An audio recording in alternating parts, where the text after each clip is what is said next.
जी sir. आज budget सत्र की शुरुआत हुई है विधानसभा में और मुझे खुशी है कि सबसे पहले सदन ने सर्वसम्मति से कांग्रेस के हमारे जो विधायक हैं मुकेश भाकर जी, उनके निलंबन को समाप्त किया है और वो विधानसभा की कार्रवाई में भाग लेंगे। आज ही अभी गवर्नर साहब का भाषण हुआ और गवर्नर का जो भाषण होता है वो मूलतः सरकार का ही स्टेटमेंट होता है। उसको पढ़कर उन्होंने सुनाया, उसको हमने सबने सुना। अब उस पर विस्तार से चर्चा होगी, लेकिन ये बात सच है कि एक साल के कार्यकाल में इस सरकार को बहुत सारी चीज़ों का जवाब देना पड़ेगा। प्रदेश में जो हालात हैं लॉ एंड ऑर्डर के, ग्रामीण क्षेत्र में विकास के, स्कूलों को ख़त्म बंद करने के, जिलों को समाप्त करने के, इन सब मुद्दों पर सरकार की जवाबदेही हम लोग तय करेंगे। मैं चाहूँगा, स्पीकर महोदय भी चाहेंगे कि सदन चले, चर्चा हो, संवाद हो और जनता से जुड़े मुद्दों को हम लोग सदन के अंदर उठाएं। विशेष रूप से जो लोग पहली बार विधायक बने हैं उनको बोलने का मौका दिया जाना चाहिए। सरकार ने बहुत से आयोजन किए हैं, अपनी पीठ को थपथपाया है और हर बार जब भी उनसे सवाल पूछा गया तो उन्होंने या तो सवाल को टाल दिया या जवाब देने से मना किया है। लेकिन ये विधानसभा है, यहाँ पर कड़े सवालों का जवाब सरकार को देना पड़ेगा।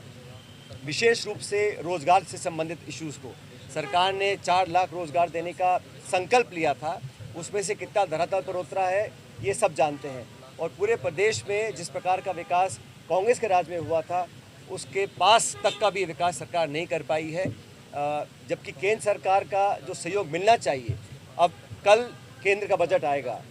पिछले बजट में जो राजस्थान की अनदेखी हुई थी, मैं उम्मीद करता हूं कि इस बार केंद्र सरकार राजस्थान के लोगों को उदास नहीं करेगी और ऐसा सरकार से मैं आग्रह करूंगा कि अपने 8 करोड़ प्रदेशवासियों के लिए उचित मांगे रखें।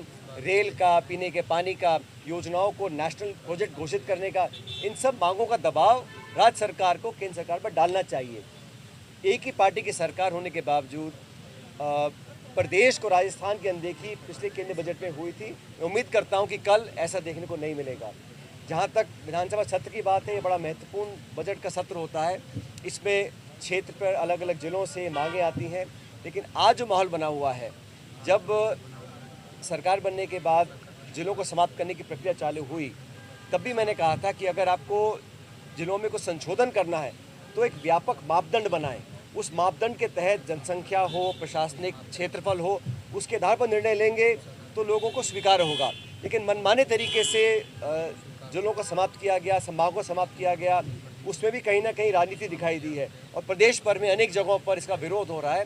तो सरकार को जवाब देना पड़ेगा और सिर्फ भाषण देने से या संख्या बल के आधार पर विपक्ष की आवाज़ को दबा पाएँ, ऐसा हम लोग नहीं होने देंगे। भाई साहब, किरोड़ीलाल मीणा ने अभी एक बयान दिया है जिसमें कहा कि हाँ जी के दरबार में अगर हाँ जी कहेगा और नान जी के दरबार में नहीं कहेगा तो। देखिए, डॉक्टर साहब के बारे में मैं ज़्यादा नहीं बोलना चाहता हूँ, क्योंकि वो बहुत लंबे समय से, मैं तो कहता हूँ जब से सरकार बनी है तब से दुविधा में है।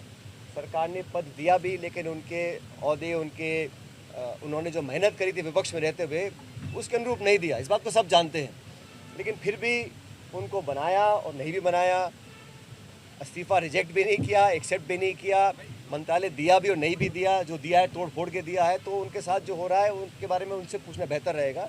मैं तो उतना ही जानता हूँ कि चाहे ऐसा है कि भर्ती हो, चाहे ERCP का इशू हो, उन्होंने अपनी बात को रखा, लेकिन क्या सरकार उनकी बात को सुन रही है?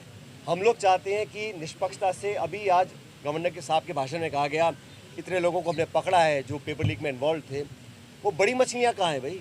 हम तो जांच के लिए तैयार हैं। हम तो हर समय मांग करते रहे, कोई व्यक्ति किसी दल का हो, किसी विचारधारा का हो, किसी पद पे हो, अगर पेपर लीक्स में वो कहीं इन्वॉल्व है और तथ्य प्राप्त हैं और पारदर्शी जांच हो रही है तो कार्रवाई करनी चाहिए। 1 साल से अब सरकार में है, केंद्र की सारी एजेंसी आपके पास है, विरोधियों को टारगेट करने के लिए ED, ED, CBI, ED सब आपके पास। लेकिन जो असल में जो देश की भविष्य को खोखला कर रहे हैं पेपर लीक कराकर, उनको पकड़ने के लिए केंद्र सरकार, राज्य सरकार ने क्या किया है? और मैं तो ऐसा मानता हूं कि ERCP प्रोजेक्ट पर लोग तालियां बजवा रहे हैं, लेकिन वो जो MOU साइन हुआ है मध्य प्रदेश राजस्थान का, उसको सार्वजनिक क्यों नहीं कर रहे हैं? उसको सदन के पटल पे क्यों नहीं रख रहे? राजस्थान का जो अधिकार था हमारा पानी का, पीने के पानी का, इंडस्ट्रियल यूज़ का, उसमें कितना हमको मिला है, कितना नहीं मिला है। तो ये जो उन्होंने अनिश्चितता बनाई हुई है, मैं समझता हूँ सही नहीं। लोकतंत्र में पारदर्शिता अति महत्वपूर्ण है।